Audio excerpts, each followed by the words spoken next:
Story 1. Man cheats on his wife and his daughters hate him for it. I know I'm going to get a lot of shit for the absurd age gap and the way we started. And I agree, and I deserve it, but I would really like some genuine advice past going to counseling. She won't agree, and I can't afford it anyways. Tangible things that I can work on and introduce to help us get this either as a couple or as effective co-parents. Long story short, my ex-wife and I were together since middle school. We have 4 daughters in their teens. I was a CHD and part-time worker for most of my life until my youngest was in middle school. My ex agreed to invest in a passion project business of mine. I hired a receptionist. We started an affair and she baby-trapped me. Now we're living together and have a young son. She resents me because she feels she was fooled. She saw me as a business owner who had a nice car, nice clothes, took her to nice places, etc. She thought I was rich, so she got pregnant on purpose. Admitted it, not an assumption, hoping to use me to not work and sponsor her family from overseas. Well, actually, my ex-wife and her family are the rich ones. None of our homes were in our names. We were renting from her parents and giving them a nominal fee with the expectation that these homes would be left to my ex and me after their death. This allowed my ex's salary, tilde $150K, not huge in the high coal area, to stretch, and we lived a really good life. I left our marriage with half our savings, tilde $25K, and my personal property and car. I lost my business due to lack of funding, and I did not seek alimony. I resent her because I feel I was fooled. I thought she loved me and couldn't believe the interest a young, hot woman showed in me. She was incredibly persistent and pursued me strongly.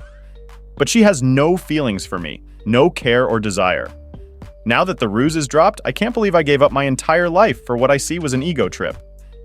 I loved my ex-wife, really. I did and still do. But I had never been with another woman, and any attempts to open our relationship were shot down. This was like a wet dream come true, and I was weak. Now both me and my GF are in a place we didn't imagine.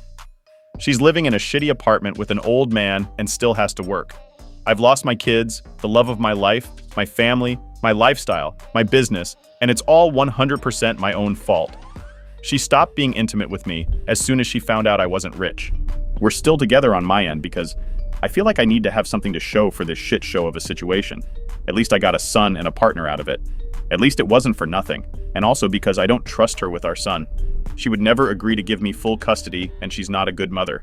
I would be worried for his safety and the people she would have him around. I honestly don't know why she hasn't left me from her end. What can I do to improve this situation? I know logically it would be best to break up and co-parent, but I'm afraid for my son, and I'm embarrassed for myself. Is there a way to salvage this situation? I'm thinking of just telling her we can have an open relationship. She can sleep with whoever she wants and go wherever she wants as long as she lives here. So I can have my son 100% of the time. I work from home. I don't know if that's the answer here, though. First update. I had an affair, my ex-wife divorced me, and my kids absolutely refused to speak to me. I was an incredibly involved dad. Most of their lives I worked 2 days a week, and then stayed home with them the rest. I was closer to them than their mom, and I'd like to think I've never disappointed them before this. I made a mistake. It's been over 2 years since it all came out, and I haven't been able to make any headway. My eldest is hung up on the fact that I now have a young son. Every firstborn of each generation in my family has been a boy for a long time, and she broke the streak. I honestly could not care less about that. I've always thought that pressure was stupid, and I'm not a traditionally masculine guy that always wanted a boy. But she's so hurt that I have a son, and is convinced that's all I've ever wanted. And he's replaced her and my daughters. None of that is true. All of my girls said they don't consider themselves to have a brother and want nothing to do with him. All 4 of them feel betrayed, and blame me for breaking up our family. I deserve the blame. It's my fault, and I take responsibility. But I can't change the past, and I don't know how I can begin making up for it. My ex has full custody of them, but I'm supposed to have visitation 1 weekend a month. They're all in therapy, and it was suggested to not enforce the visitation and respect their boundaries while they work through it. I've done that the entire time, and there's no progress made. Does anyone have any suggestions about what I can do here? My ex absolutely hates me, but was always supportive of the girls staying in contact with me. She's respected their wishes, but still gives me updates once in a while. My eldest is turning 18 soon and graduating this coming year and probably moving away for university. I feel like the time to make up with her especially is slipping away. I know I'm the shitty person here. I was a terrible husband, but I was honestly a really good dad, and I miss my girls. Has anyone been through something like this? How did it turn out? What are your suggestions? User ask OOP if he fought for custody. OOP. I did fight for custody, but they were all old enough that the court considered their preference and the situation and only granted me visitation. A part of that was also because I didn't have the means to get a place large enough for all 4 girls, my son, my girlfriend, and myself. I still don't have room for them in my current apartment, and being a mostly ADHD did not give me the experience education to get a good enough job to support them here. If I had the choice, I would have chosen my ex and family over my affair partner. User ask OOP if his AP is his son's mother. OOP, she is. I got baby trapped during the affair, something she admitted, which I know makes this much worse. I think I could have maintained a relationship with my girls even after the divorce if I didn't have to stay with my AP and didn't have a new baby. User tells OOP that he abandoned his family for a girl half his age, so he couldn't expect them to want anything to do with them. OOP, I didn't abandon them. I didn't leave my family for my GF. I wanted to stay with my girls and my ex and work this out. My ex refused because the girls already knew about the affair and it wouldn't be setting a good example, and there was going to be another child involved that she wanted nothing to do with. But to be clear, I would have stayed with my family after the affair if given the choice. The affair was a stupid mistake born out of curiosity since my ex was the only woman I've ever been with. It was not something I was committed to or wanted to continue long term. User asks OOP if he and his ex had a conversation about exploring their sexuality and why did he seek the affair. OOP, I brought this up before and we did have honest conversations about it. We'd been together since middle school and had been each other's first and only. She loved that. She had no curiosity about other people and thought it was special that we'd only had sex with each other. And she is a very monogamous person in general. Couldn't even handle the thought of me being with someone else. If I wanted to be with someone else, it would have to be as a single man. I didn't seek an affair. My GF pursued me strongly and it just happened. She got pregnant quite early into it. I didn't really plan on anything. Top response for this comment: just happened, huh? You accidentally fell into her vagina? User asks OOP, why won't he not separate from his AP? OOP, I have to stay with her because she's a bad mother and I don't trust her with our son. If we split up, then she would have him at least 50% of the time. I would have left a long time ago if not for that. Second update. Good news, my girlfriend and I have broken up. She has gone back to her home country and left my son with me. Refused to sign any formal custody agreement, so I'm hoping she stays there and doesn't bother us again. I'm pretty sure if she comes back and demands time with him, I have a good case for maintaining custody. She's not even interested in FaceTiming with him, so he remembers her. I feel bad that my son will deal with a shitty, absent mother, but I hope I can get him into therapy as he grows. Bad news, I've tried my best to insist on visitation with my daughters, and that has fallen through. They absolutely refuse to see me. They wrote me a letter together that says how much they hate me, how betrayed they feel, how they'll never forgive me, and how my son will never be their brother. To not even bother telling him about them because they'll never be interested in knowing him. Just to forget about them altogether and move on with my new family. I have no legal recourse. The youngest is 13 now, old enough to have a say in custody arrangements. And I don't think forcing them to see me would do me any favors long term anyways. They also included pictures of their mother's wedding. My ex has no obligation to tell me about her personal life, but I'm pretty pissed that there is a man living with my daughters that I didn't know about. It is a family friend that has been in their lives 10+ years, so not a total stranger, but still hurt to see pictures of their recent wedding and family pictures with my daughters. They mentioned that they have a father figure and don't need me anyways. The whole thing really hurt. I know I have no right to feel hurt that my ex has moved on when I cheated on her, but their whole relationship has moved very fast, so I'm now wondering if they started it before we got divorced. No way to know now. Doesn't matter anyways. My ex agreed to keep me up to date and send pictures of my daughters once in a while. After dealing with my son's mom, I'm grateful she is so good to our girls, and I don't have to worry about their well-being. I'm trying to focus on being a good dad to my son and patiently waiting for my girls to grow up and reach out. It may never happen, but I'm hopeful that they will understand me more as they become adults and gain context for life. Story 2. OP discovers that his soon-to-be spouse cheated on him 4 months before their wedding. The fiancé, as expected, points fingers at OP and blames him for her unfaithfulness. M32, cheating fiancé, F31. Let me start from the beginning here. Yesterday, I met my fiancé at our wedding venue for our 4 months out meeting to finalize details. We drove to the venue separately because she was leaving straight from work. Towards the end of the meeting, she let me know her friend was dropping off her rental car and needed a ride home and asked if it would be okay. I said yes, thinking nothing of it as it wasn't that far from our home, and I know her friend well. I get home and tried to get in touch W her for the next 3 hours. No answer, at approx. The 1:30 mark, I texted her friend and asked if she had made it to her okay. I was very worried. My fiance ends up coming home and says sorry it took longer than expected. She hung out with her friend for a bit before leaving. Okay, no biggie, just LMK next time, please. Her friend gets back to me a few minutes later and says, sorry I couldn't make it to the venue, didn't see your fiance tonight. I asked her why she would say this, and she said she didn't know she can't control what her friend says and walked outside. I'm sketched out at by this point. I have never done this, but I looked at her phone records. Yes, I did and don't regret it. I saw that when she went outside, she called her friend that had texted me right after she went outside. I also saw an hour-long call with a number I didn't know on the way to the venue. I asked her what rental place they went to and multiple other questions. She had quick answers and they seemed legit. I thought maybe I'm crazy here, I need to chill and sleep on it. This morning I asked her to please see the text from her friend asking her to pick her up, and I would apologize for questioning her the previous night. She said no. I said when I caught up to you yesterday on the way to the venue, I saw you were on the phone. Who was that? She said, oh, that's the friend I picked up later on. That's when I knew for a fact she was lying. I said I looked at her phone records and knew that wasn't true. She then changed her story to say, oh, I needed to meet up a coworker to discuss a patient. Who is the coworker and why couldn't you discuss that over the phone? I need to show him the techniques in person. His name is Michael. Okay, I am sketched out beyond belief. At this point, we never lie to each other. I asked to see the text with Michael. She said wouldn't let me see. I said, why not if there's nothing to hide? Are you having an affair? Do you not want to be together anymore? She pauses and proceeds to tell me all the things that are wrong with me. I work too much. I don't spend enough time while her don't listen. I'm astonished at this point. All of this is news to me.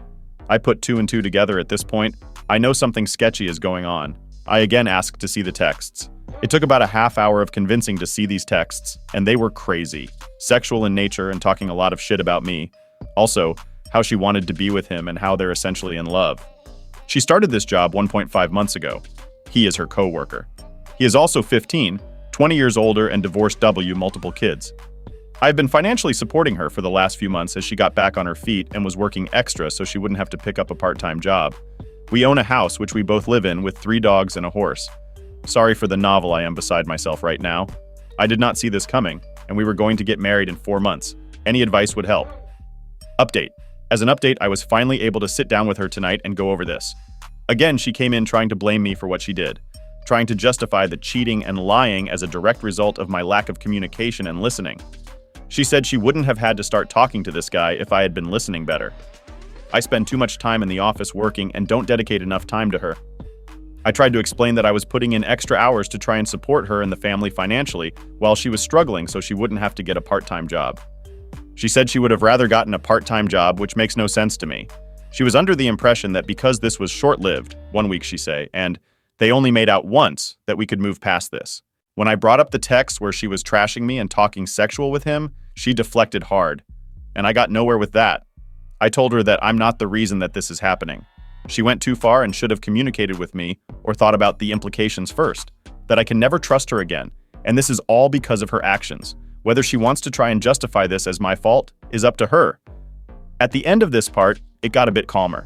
I said, listen, we just really need to figure out the house we own jointly and the 3 dogs. We came to the conclusion that either I stay and buy her out, or we sell and get new places. The dogs, one of us will get one, the other 2 TBD. So that's where this left off tonight, and we'll continue to keep you all posted on progress. Curious what you all would do about the house? Financially, I can support it alone, but it is nearly 3K square feet and 5 acres of land which was bought solely to have her horse. She is taking the horse when she leaves and boarding it at a barn. Update 2. Day 3. I was able to sit and have a 3-hour conversation with her tonight. We talked about our relationship and what led to what occurred. It started with her telling me what I did wrong in our relationship, lack of communication, spending too much time working and on my phone. I don't disagree with any of these things. My mindset behind working so much was support of the family. I run an e-commerce business on the side and am a one-man customer service center, and deals happen 24 hours a day. I am never, not on the clock. I could have certainly been better about setting my phone aside and responding to people the next day. The lack of communication was on both ends, and a prime example of this is the fact that I was unaware she was unhappy with any of this. It was never communicated to me. She said she felt I would have gotten upset if she told me, but never gave me the chance to work on it. I am not a perfect person by any means, and many times I do or say things that are misinterpreted by her as rude.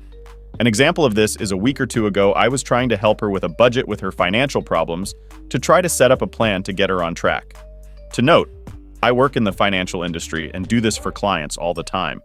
She had mentioned that she owed me maybe $1,000 and she would get that back to me next paycheck. I said something like, I think it's a little bit more than that. Let's go through the transfers I have made to our joint account. It ended up being over $5,000. My purpose for doing this was not to make her feel bad, but to realize how much I have been contributing. She took this as me trying to humiliate her, was just trying to help, and maybe my timing was off. She told me I've been too focused on money lately, but I was only trying to make sure we were going to be okay. We still had quite a bit to pay for the wedding, and my budgeting mentality was on overload, trying to make sure we had enough. The fact that she keeps trying to justify what she did by attributing that as a direct correlation to my flaws really bothers me. She keeps telling me that she is surprised I would throw away 7 years of a relationship away like this. I keep having to remind her that I didn't throw it away. She did with her actions. She told me that I told too many people too quickly, and we could have resolved all of this between us. She also said that she wouldn't have had to talk to someone else if I was a better listener and communicator. I have finally determined the extent of the affair, which I actually believe based on the texts that I read. They began talking 2 weeks before via text. I don't know if they had met up before outside of work, but this time around, he had asked her to the park to play basketball and talk. She met up with him and they ended up making out. I truly believe it didn't go further than this yet, but it would have in the near future, I am sure. She says he is not her boyfriend. She also took off tonight and I have no idea where she is at, assuming with him or a girlfriend. It is an awkward living situation, but I am hoping for these resolves in the near term. I do think she wants me to get back with her and try to repair that. I think that the main issue was a lack of communication that manifested for a long time. We got into a routine, lived our boring, simple life, and meanwhile this problem was never discussed and grew over time. She acted out instead of talking to me and also lied to my face, / talked a lot of shit about me behind my back. She can be very sneaky, and I don't think I can fully trust her again. Obviously, this would be the easiest thing to do, but I don't think I would ever be truly happy. Understanding the root cause has helped me feel better. If nothing else, it will allow me to address my personality flaws, communication issues, and see things from another perspective. I started hitting the gym today and will keep a routine going. I also plan on picking back up on studying for my CFP designation. I took the week off of work to focus on my mental health. Today I called the wedding venue and officially canceled the date.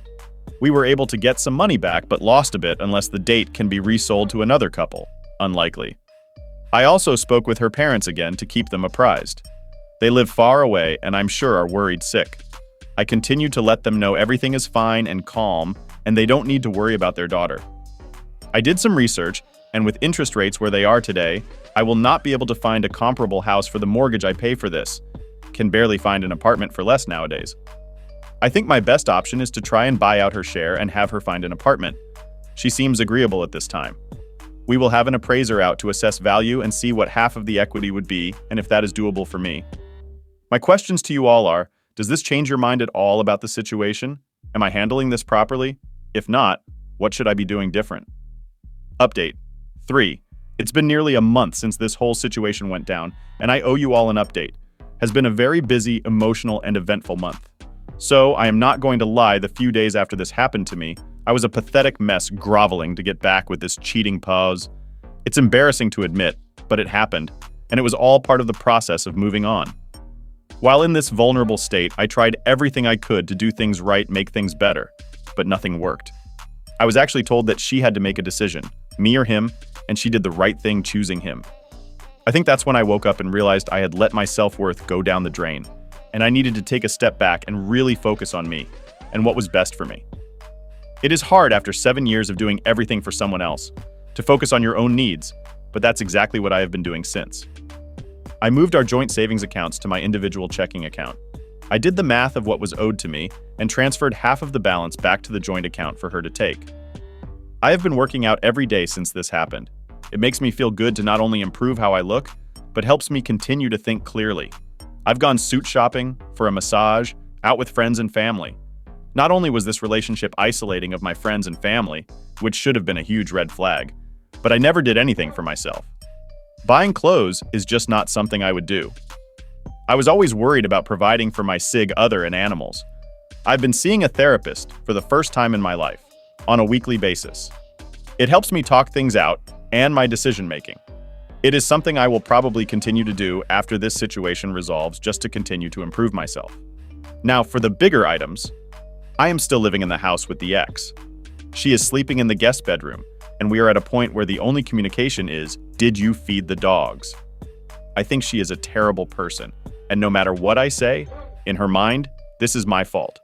To accuse someone of being a bad communicator and then using that as an excuse to then not communicate her feelings to me and cheat is her being a hypocrite and an easy out in her delusional mind.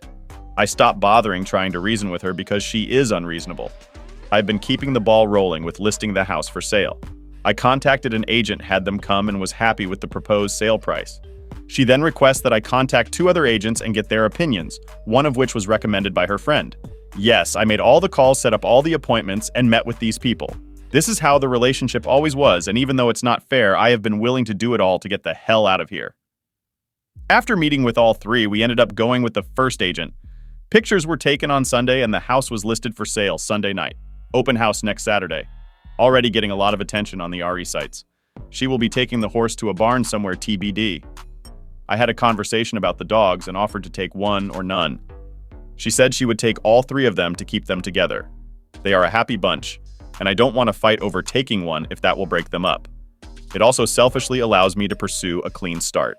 Unexpectedly, I met someone about a week ago that I've been spending quite a bit of time with. I have no false expectations here, but am enjoying hanging out with her. She's been through a similar situation in the past and has been helping me through this. It's really eye-opening speaking with a kind, thoughtful, and independent woman. It makes me realize what a narcissist my ex was. Completely self-centered, dependent, and manipulative. I should have listened to the warnings from family and friends long ago. I definitely fell into the trap of being in a simple routine. I wasn't enjoying life. It was just an easy situation to be in.